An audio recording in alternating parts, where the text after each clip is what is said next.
Hola, soy Jorge Cepeda Patterson y les comparto mi columna que titulo Claudia, la moderación, Xóchitl, la sangre. El arranque de campaña y los discursos de las dos candidatas que se disputan la presidencia, Claudia Sheinbaum y Xóchitl Gálvez, revela nítidamente la correlación de fuerzas con la que entran a esta recta final.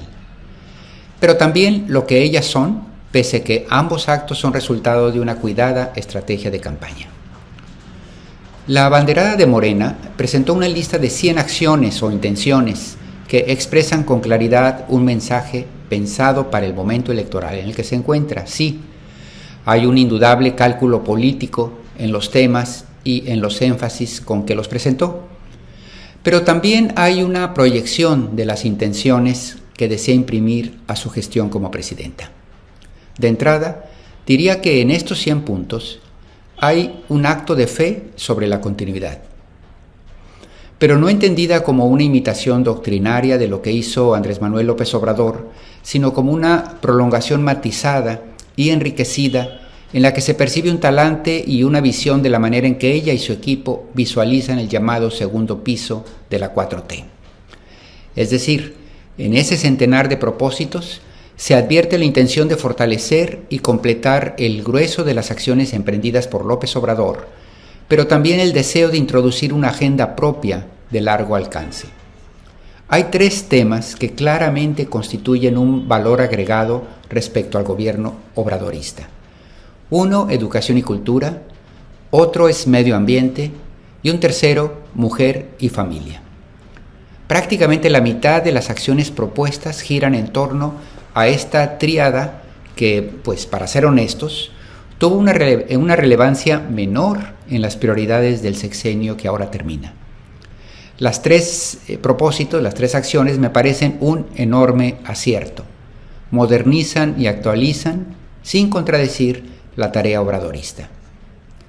Sheinbaum ha afirmado que su énfasis en la continuidad deriva del respeto sí a López Obrador y la convicción de que su trabajo como líder y presidente ha sido buena, pero una y otra vez también argumenta que ella forma parte de un movimiento que viene de lejos. La continuidad no es un reflejo ciego de lo que hizo AMLO, sino del hecho de compartir su visión del mundo. Yo añadiría que lo mismo podría decirse de López Obrador, porque el movimiento progresista que asumió el gobierno de la Ciudad de México a partir de 1997 impuso una agenda progresista que sí en los últimos años adquirió el rostro y el estilo de López Obrador. Este priorizó algunas cosas y dejó de lado otras, pese que ya formaban parte de la agenda de esta izquierda en la Ciudad de México. Ahora, sin contradecir a su tutor político, Claudia asume que es el momento de retomar estas agendas y profundizarlas, al mismo tiempo que prosigue con la tarea de consolidar el legado obradorista. Eso sí, a su manera. Y un ejemplo de esto, nunca en su discurso en el Zócalo, nunca se mencionó la palabra ejército, aunque habría que señalar que anticipó que en unos días más darán a conocer su propuesta sobre seguridad. Pero en fin, hay otros 2 elementos que nos pintan con claridad el tipo de presidencia que comienza a perfilarse. Por un lado, la ausencia de anuncios de obras de relumbrón que tanto gustan a los mandatarios, porque los lleva a creer que constituirán para la posteridad una materialización de su paso por el poder. Lo que Claudia ofreció es un fortalecimiento desde abajo de la infraestructura carretera, ferroviaria, digital, la refundación del tema del agua, todo lo cual en conjunto es la obra negra imprescindible para el desarrollo. Un poco como ponerse a fortalecer los cimientos, columnas, la instalación eléctrica y las tuberías de una casa. Puede no ser impactante a primera vista, pero es la única forma de alzar un edificio sano. Nada define mejor esta actitud que el tema sobre la educación. Si bien todos podemos estar de acuerdo en que invertir en esto es la manera de mejorar el futuro, los gobernantes suelen postergarlo por la enorme magnitud de recursos que implica conseguir pequeños avances en los temas educativos.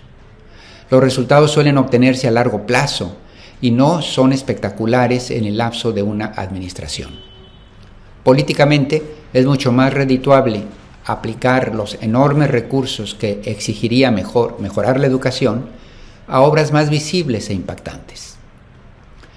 Quiero ser recordada como la presidenta de la educación, dijo, y dedicó una decena de sus puntos a este tema.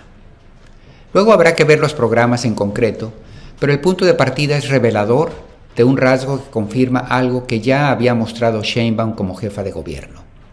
La obra pública más costosa de su gestión en la Ciudad de México fue la refundación de la línea 1 del metro, una inversión dedicada esencialmente a mantener en función y para los próximos 30 años un servicio que los capitalinos dan por sentado, pero que sí requería cirugía mayor.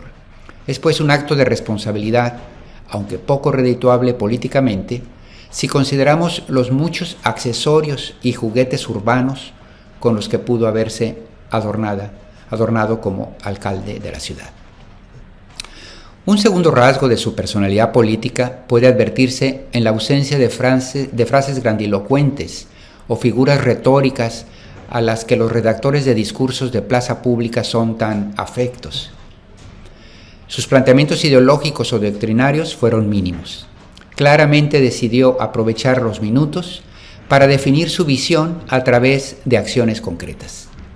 Sheinbaum da por sentado que sus convicciones definen lo que ella es y no las convierte en discurso militante y aleccionador. Prefiere definirse a través de la acción o de lo que van a ser sus acciones. En ese sentido, se perfila una presidencia consistente con los objetivos sociales e ideológicos de la anterior, pero pendular en el estilo. Una jefa de Estado que se visualiza a sí misma como cabeza de una administración pública responsable. Por otro lado, lo de Xóchitl Gálvez es menos transparente porque al ser una candidata con tanta desventaja, está más obligada a ceñirse a una estrategia arriesgada, más artificiosa, por así decirlo. Hará de la nota roja y de la violencia el caballito de batalla de su campaña, ya ha dicho. Firmar con su propia sangre el compromiso de continuar e incluso profundizar los programas sociales de hoy tiene también mucho de efectismo y morbo.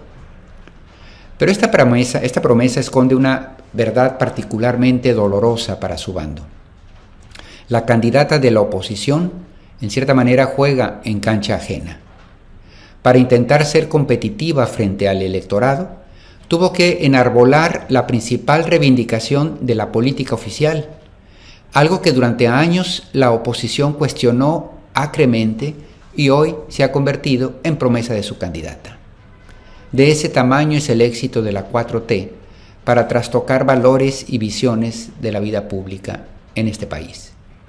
Las dos fuerzas políticas que se disputan el poder terminan apelando a un programa que dice priorizar a los pobres.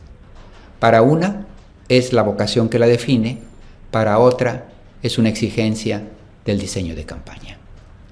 Muchas gracias.